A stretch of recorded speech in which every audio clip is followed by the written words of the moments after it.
You asked for it. We are dry brushing flesh, and it's at quite a scale. We are painting one of GW's new Gargant models. You asked for it. We are painting flesh. He's too big to fit in the camera. Look at the size of that. He's about as tall as my head. He's turned out pretty well.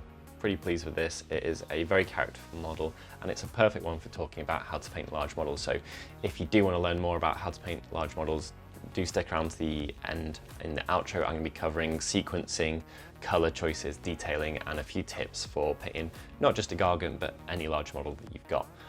This guy, I think he took 9 hours, a little bit under, and he probably could have taken 7 if I'd approached it perfectly. So there's definitely some learning points for our viewers there.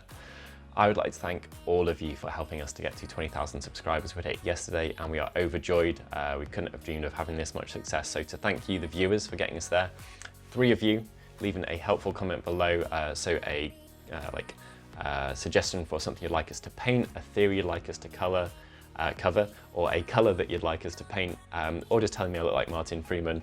Any of those are available. So if you make us laugh or you give us a good idea for a future video, then that'd be hugely appreciated, and we will possibly be sending you a set of your choice.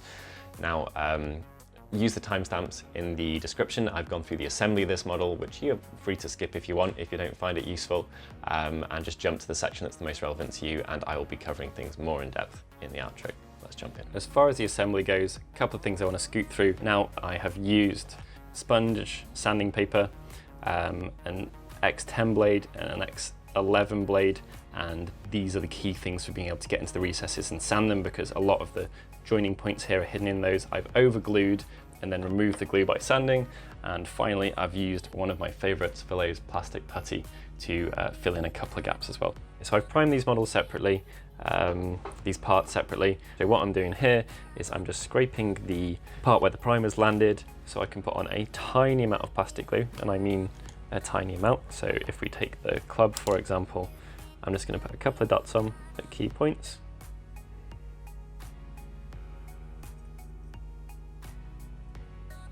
And then press it together. Now the idea with this is that that's not something that would break under like brushing or whatever, but if I do want to snap this off, and the reason that I want to snap this off is because it's in the way of the body or something like that, I can at some point later. So step 1, which might get obscured, is the guy has been undercoated with Chaos Black Spray, which is my default black primer, and then he's been coated with Grey Sear. Now the Grey Sear I've hit from pretty much if it's a clock angle, pretty much like 1 o'clock. So he's been hit not from right above, but from like whatever it is, 10, 15, 20 degree angle all around. And the idea with that is I am simulating the fact that he would be lit from above. So if you look at the model from the angle which I sprayed him, he should be pretty much entirely grey. If you look at him from the opposite, he'll be almost entirely black. And that's just to get some nice organic shading on those volumes. So for our base coat, we have here a mix of Wordbearer's Red and Screaming Skull. I'm using an XL, and I'm actually using a little bit more water in the dampening pad than normal. And the reason for this is I don't want to be obscuring any of the detail on this model. He's got some really nice creases, and I don't want to get rid of them. So all of the model is going to be hit with this. Now, we will probably pretty much end up obscuring our Grey Sear base coat, but a little of the darker undersides will show through, and perhaps what goes on the raised areas will remain a little bit brighter. So hopefully we don't entirely get rid of our hard work there. I'm just going to go all over with a very consistent base coat. You can do this with stippling, as I've shown there, or if you want to do it with kind of blendy, pushy, smushing, then you can do that too. If you are doing it like that, it's pretty easy. You basically wipe the model, and you can get a surprisingly smooth base coat incredibly quick with a combination of these two techniques. Okay, so that didn't last very long. I have ripped everything off this giant, and I'm quite glad that I did make the components in a way that I could, because I was already getting annoyed trying to get to certain sections of it. So here we go, we are going to be doing it in pieces.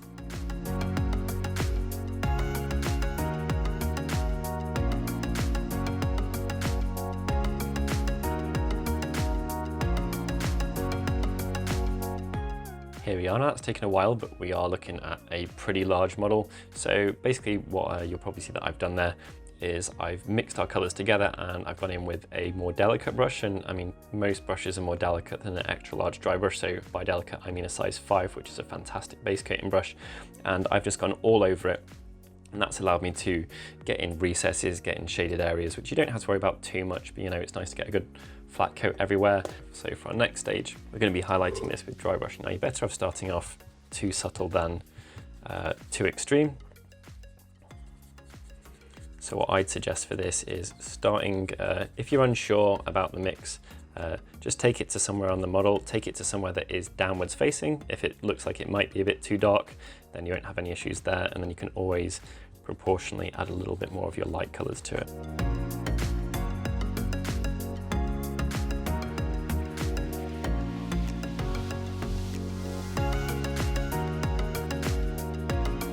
Now we're going to do a little bit of a wash, so hopefully you can see just how thin this wash is. Very subtle, and I'm using it just to bring back our shade color to our recesses. For his highlights, I'm still going to be using the XL, and as with the rest of the model, I'm going to be using the dampening pad very frequently, taking it quite carefully, and basically what we're doing is repeating our previous steps. I'm super willing to jump to a large or even a medium if I need to get in any areas, and you can see the result of trying to use a big brush here where you just can't get into certain sections as nicely. So I tend to stick with really large brushes, generally speaking, in my painting, but you should absolutely be willing to jump the moment it is necessary to a smaller one. At this point, I'm going to be doing things from the top down a little bit more. I do want to be simulating lighting more with these stages. And very carefully, I'm going to be highlighting all the sections that we did our previous step on. This step is going to do quite a lot of the work for us, and I'm going to be sticking to areas mostly that would be sticking out. So not hitting the entire thing and letting the shapes do it for me. I'm using the shapes to help me kind of get the sticking out areas and highlight them even further. So bits facing upwards should be hit because I want them to be lighter because of the sun, and then bits that are more protruding, belly, chest, biceps, shoulders, neck muscles, certain bits of the forearm, stuff like that, they'll be hit as well as thighs, knees, etc.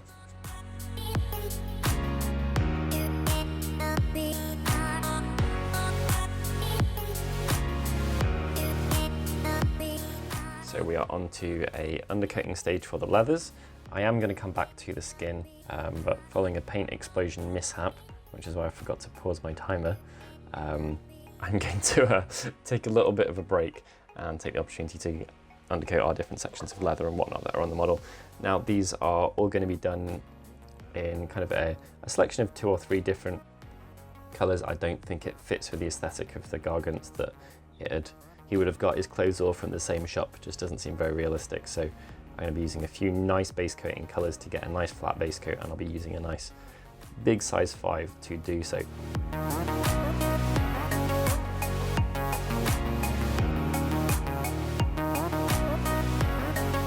So we have used Scrag Brown, Doomball Brown, surprise, surprise there, firm favourites of the channel, and we've got this kind of patchwork mottled effects going on. I'm now going to continue base coating. I haven't finished my skin yet, but to be honest, I haven't quite decided where I'm going with the highlights. It's turned out a little bit more pinky than I was intending, so I'm just giving myself some thinking time. So I'm going to be hitting the log with a dry brush very carefully to get rid of the pinky sections, although it will become darker towards the bottom anyway to hide my mistakes.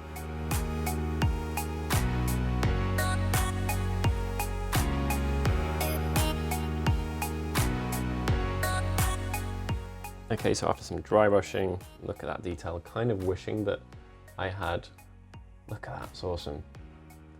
Really wish that I had potentially dry brushed the entire thing, but you know, learning lessons. That is just white as well. I've used a new white there. I should talk about this. This seems to be incredible. Pro Acryl. So Snakebite Leather, one of the firm favorite contrast paints. You could take some more time on this or do a slightly slower method if you want. I'm going for something striking, something fast, and something a little bit different to the rest of the model. We've got a lot of browns on it, and I want this one to stand out as a very different one and quite an organic one. And I think that contrast paints and stuff like that, particularly like dry brushing plus contrast, is a really good way to do very, very texture-based painting. So texture-based painting is a great way to make things look organic, and I think it's a particularly kind of nice combination with something that has this level of texture on it.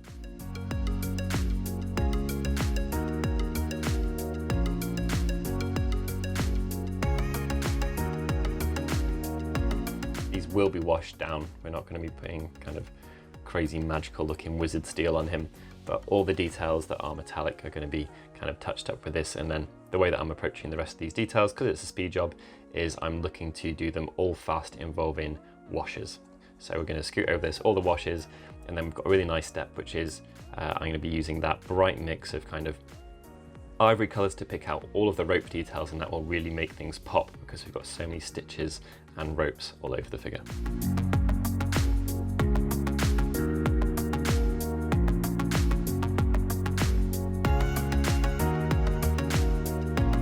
So in order to keep things kind of controllable around this club, because I don't think I've approached it in the perfect order, I'm just grabbing some Nuln Oil and I'm going to exaggerate the kind of the shading and detailing that we've got there already.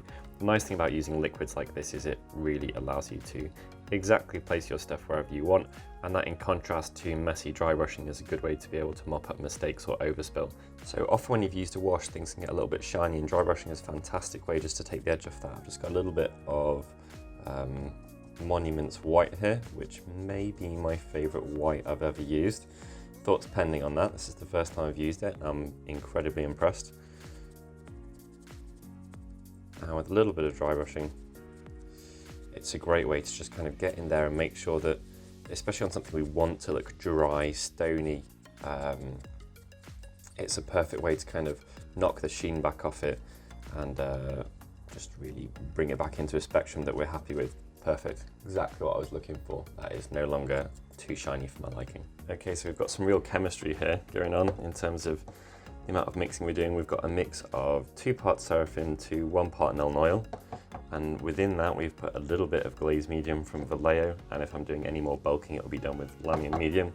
And then what I'm going to do to make sure that it's got kind of a really nice tint to it, quite bravely, hopefully not going to screw things up, I'm putting in a big splodge of snakebite leather.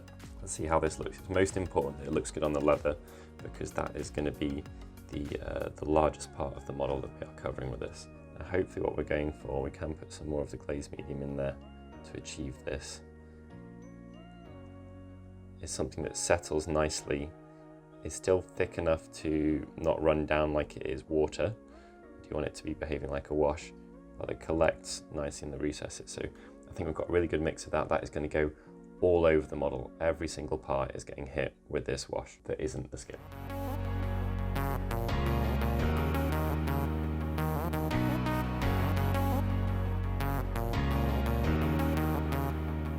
The face of the model obviously is going to be someone that's attracting a lot of attention, so I'm going to be spending a little bit of time working on his beard.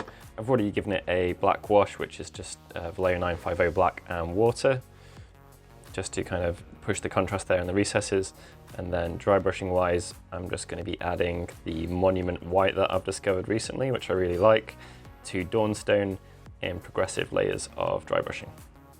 Obviously, the more that I use this brush, the more the grey is kind of worked away and we're left with a higher proportion of white. So as you get towards the final stages, you should be able to pretty much place pure white down. You can always switch to another brush, because especially with a colour like pure white, contamination is a real thing. So one thing you can do to avoid that if you are using the same brush is if you actually use, you remove less paint from your dry brush than you would do normally and use less pressure, then there's less like in-brush mixing going on to dilute this and kind of homogenize it with that grey. So you can really carefully use it. I'm using an extremely light touch here, and I'm actually starting from the bottom and going towards the top because I want the ends of his hairs to be the lightest bits, not the roots. I want the roots darker and then the very, very end bits to be the lightest. Okay, so we are 6 hours and 53 minutes into this. It's taken longer than I thought. That is more than 2 great unclean worths of time. He's looking pretty good, but I'm at the point where I just want him to be done. I'm sure plenty of you will be familiar with this feeling. I would just like it to be over. I think I should have done the leather all the same color, maybe differentiated it with washes or something like that. And basically where I'm going to be spending my time now is just picking out a few details. So obviously I've got the stitches and stuff like that, which really do a lot kind of for the overall feel of things. I'm picking out a few details, like the stuff on his belt. It's important to know that when you get to this point, and you don't want to see it anymore, it is fine to cut every single corner that you can, because a finished model is always going to be better than an unfinished model, however basic it is, whatever you need to skip. And you can go in and add those things later. So if you want to highlight that rope later or anything like that, it's absolutely worth doing. So I'll be spending some time doing his details, picking them out, and then a couple of key things like the gem that he's got on his chest or his necklace, and the parts of the face, the beard, and maybe the like ruffy furry cloak bit that he's got on the top of his back. They're going to get a little bit of love, as well as the metallics, because I enjoy metallics, which is important, and also they will bring a lot more variety to the miniature in terms of kind of different types of textures and finishes and stuff like that. So that's where my time is going to go in order to get like a solid job as fast as possible. The aim, I reckon, is, let's see where I can get in another 90 minutes or so. Might end up being 2 hours, but under 10 hours for a model of this size is not bad at all. The extra time that I've spent on it, it just shows how much time you have to account for when you're literally layering details. Also, I am slightly slower under a camera, so I think not being able to hold my model by my face and stuff like that has made a really big difference. I reckon it probably accounts for an hour or 90 minutes more that it's taken, but yeah, that's it. So I've taken this point to kind of pause, take a breath, look at the model, work out what is worth my time, what isn't, and that's where we're going to be spending our time. One of the most unhelpful things is if paint is not leaving your brush readily, so I'm finding this much easier now, and it's just because I've worked out what dilution I need to be working out for this type of task with this type of brush, with this mix of paint. So mistakes happen. If you're getting frustrated and the paint isn't leaving your brush easily, don't try and press harder, because all the mistakes that I have with this freehand pretty much entirely come down to me getting frustrated when the paint isn't leaving as easily as I'd like and pressing a bit harder. And rather than getting frustrated at that, you would be much better off just going back to your palette, adding some water, removing some paint off the brush, adding some more paint to the brush, and making sure that you have a mix that is ready to cooperate with you and leave the brush nicely.